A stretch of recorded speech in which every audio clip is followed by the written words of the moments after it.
Eagles. Now, I think a big equation for a big piece of the equation here is, will Jalen Hurts be the quarterback for the Philadelphia Eagles? He's been in concussion protocol since before Christmas.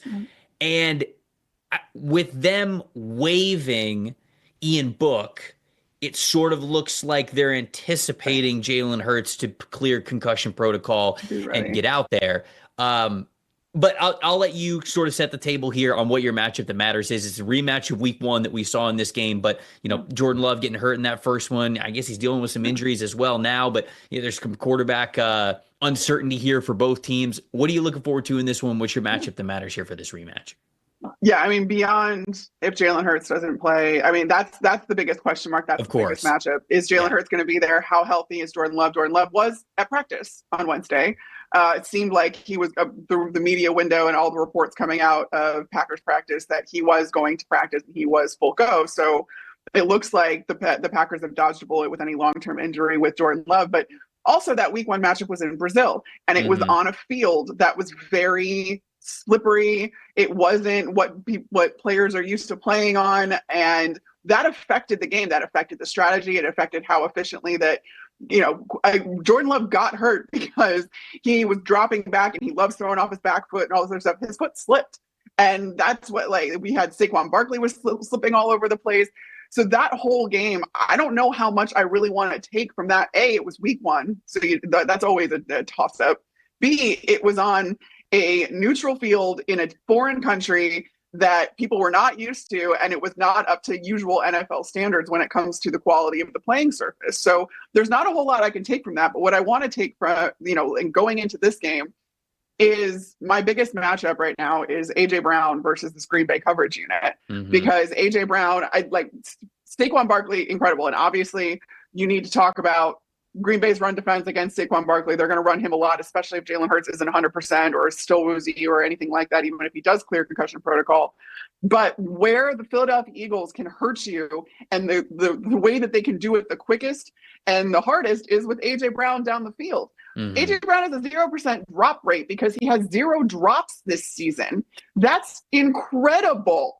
It's stupid. It's just he is such a good player. And to your point that you made earlier about this Philadelphia Eagles offense, they're a run first, let's hammer the football on the ground and then take our shots deep.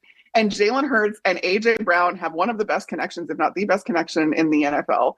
And not only does A.J. Brown have these 0 drops, he has 15 contested catches, which it's not as if like he's getting these high completion percentage or high probability percentage throws his way. It's not like he's taking them 9 yards down the field and then that's it. He's got the 5th most explosive catches.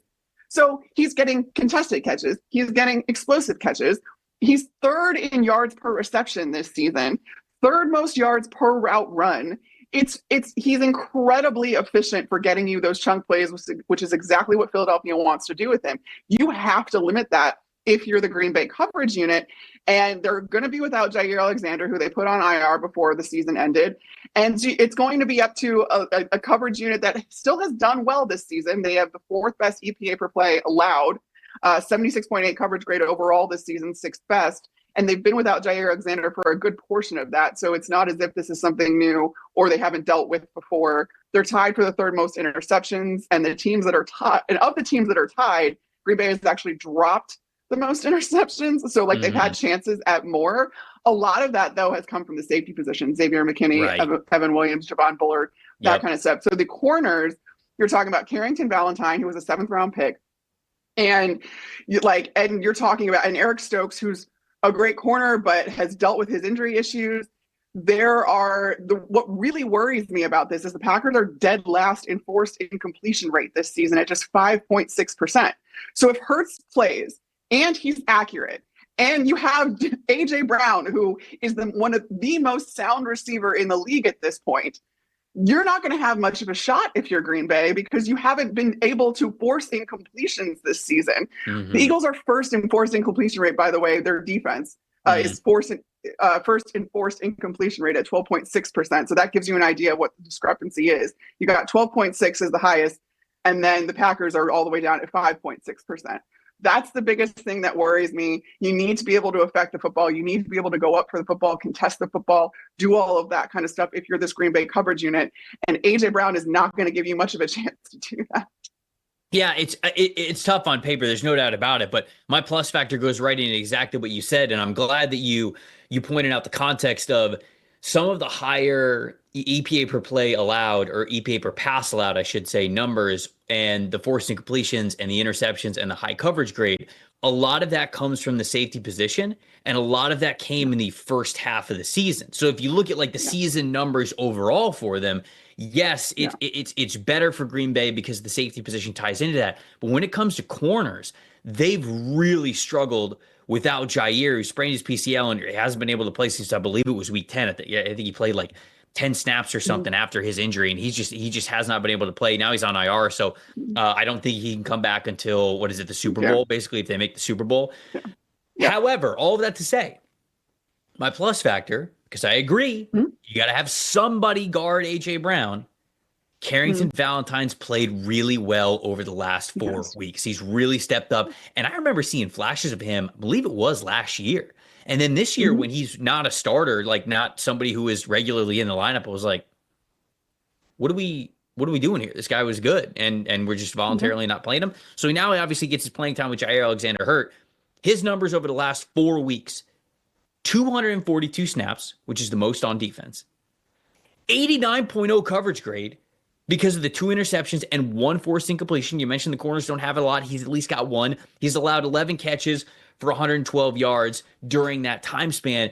But it's really just been how sticky he has been in coverage overall and how many snaps he has played. So if there is a hero amongst them, it feels like it's Carrington Valentine, who I think plays with a lot of confidence as well. And you've got to play with confidence when you are playing against A.J. Brown. So somebody's got to step up against these Philadelphia Eagles wide receivers, and I think that Carrington Valentine can be the guy to do that. My matchup that matters here in this one is sort of what you were saying at the beginning of the conversation, where I'm gonna pick the obvious one because I do think that it's something that's going to matter a lot for this game, and that's the Eagles run game versus the Packers run defense. And when I wrote this initially, I thought to myself, man, I think the Packers defensive line is going to be in trouble because they've struggled as a pass rush unit. I just didn't really see a lot of the numbers for them casually, just, going through our database and everything. I didn't see a lot of these numbers popping for them in run defense, but you do a little bit more research on it. Eagles run game over the last month. So you're talking without Hurts, and Saquon rests the last game, so they weren't there. 69.3 rushing grade over the last month. So obviously that's not great. 88.5 rushing grade, though, for the whole season. So this has, when both of those guys have been in the lineup, they've been unbelievable. 4th in EPA per play and EPA per rush. So the Eagles offense has been a house when Barkley and Hurts have been out there. Their rushing attack has been one of the best in the NFL, thanks to their offensive line as well. So it's a whole monster of an attack that they could throw at you. But the Packers, 63.5 run defense over the last month. That's not bad. It's 15th in the NFL. They're 6th in EPA per rush allowed in a good way. And they're 3rd in average depth of tackle.